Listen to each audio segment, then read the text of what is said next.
The party had been winding down for an hour, but James was still slumped over the bar, mumbling half-finished jokes to anyone who would listen. Most of our coworkers had already left. I looked at him, tie loose, eyes glazed, glass in hand, and sighed. "Come on, man," I said, pulling his jacket off the stool. "Let's get you home." He blinked at me. "You're a good man, Evan," he slurred. "But I can walk." He couldn't. 5 minutes later, I was guiding him toward my car, his arms slung over my shoulder like a sack of wet laundry. The December air bit hard against our faces as I loaded him into the passenger seat. I didn't have to do this. He wasn't my best friend, just a coworker from accounting who occasionally shared bad jokes and better donuts. But something about the way everyone ignored him that night bothered me. It was easier to walk away than to care, and I couldn't do that. Not tonight. The drive was quiet except for his half-asleep muttering. When we reached his house, a small, warm-looking place tucked behind a row of maple trees, I knocked gently. The door opened and a woman stood there. She looked tired, the kind of tired that comes from carrying too much for too long. But her eyes softened when she saw her husband leaning on me. "Oh, thank God," she whispered. I was so worried. She helped me guide him inside, murmuring something about how he promised not to drink too much. I set him on the couch, grabbed a blanket from the armrest, and covered him. When I turned to leave, she stopped me. "Wait," she said quietly. "Thank you. You didn't have to bring him home." I shrugged. "It's nothing. Just wanted to make sure he was safe." Her eyes glistened. "It's not nothing," she said. "He's been struggling lately. You might have saved him from something worse tonight." That caught me off guard. "I'm sorry. I didn't realize." She shook her head. "You couldn't have. He lost his brother 2 months ago. Ever since then, he's been drowning himself in work and whiskey." The room felt heavy with silence. I looked at James, sleeping now, his face peaceful in the flickering light. "He talks about you, you know," she said softly.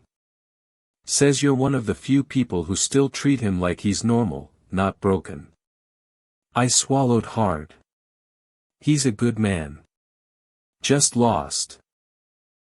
She nodded, eyes wet. "Thank you for not giving up on him. Most people already have." Before I could reply, she walked to a small shelf near the fireplace. There were family photos. James with his brother, camping trips, Christmas mornings, laughter frozen in frames. She picked one up, looked at it for a moment, and whispered, "He needs people like you right now." Then she turned back and smiled. A small trembling smile filled with gratitude and exhaustion. "Can I offer you something? Coffee? Tea?" "Coffee sounds great." I said that we sat in the quiet living room as she poured 2 mugs. She talked a little about how life used to be lighter. How grief changes people. How love sometimes just means holding on until the storm passes. I didn't say much. I just listened. When I finally stood to leave, she walked me to the door. As I stepped out into the cold, she touched my arm gently and said, "You reminded me tonight that there's still kindness in this world. That's something I won't forget." The drive home felt different, calmer, lighter. Street lights shimmered on wet pavement, and for once, the city didn't feel so lonely. At a red light, my phone buzzed with a text from an unknown number. "Thank you again." He woke up and asked how he got home. I told him a friend cared enough to bring him back safely. He smiled for the first time in weeks. I stared at the message for a long moment before typing back, "Glad he's okay. Tell him we've got work to do Monday together."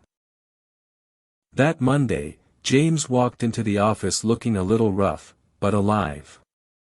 When he saw me, he smiled. Not the usual forced office grin, but a real one. "Hey," he said quietly. "Thanks for the other night. My wife told me everything." I nodded. "Anytime, man." He hesitated, then added. "You made me realize I can't keep doing this. I'm getting help." And just like that, something shifted. A simple ride home had turned into something far more. An act of kindness that had pulled someone back from the edge. Weeks later, I got another text from his wife. "He's doing better. Started therapy. He says, you're the reason he's still fighting." I smiled at my phone, feeling that warmth you can't explain when a small gesture ripples farther than you'll ever see. In the end, she didn't thank me with words or gifts or grand gestures. She thanked me by reminding me that kindness, quiet, unseen kindness still matters. And that's something I'll never forget. Sometimes the smallest act of compassion can save a life. Never underestimate the power of showing up for someone who needs it, even if they never ask. If this story touched your heart, please like, comment, and subscribe to Kind Soul Stories. And also tell us in the comments where you're watching from. Your story matters here.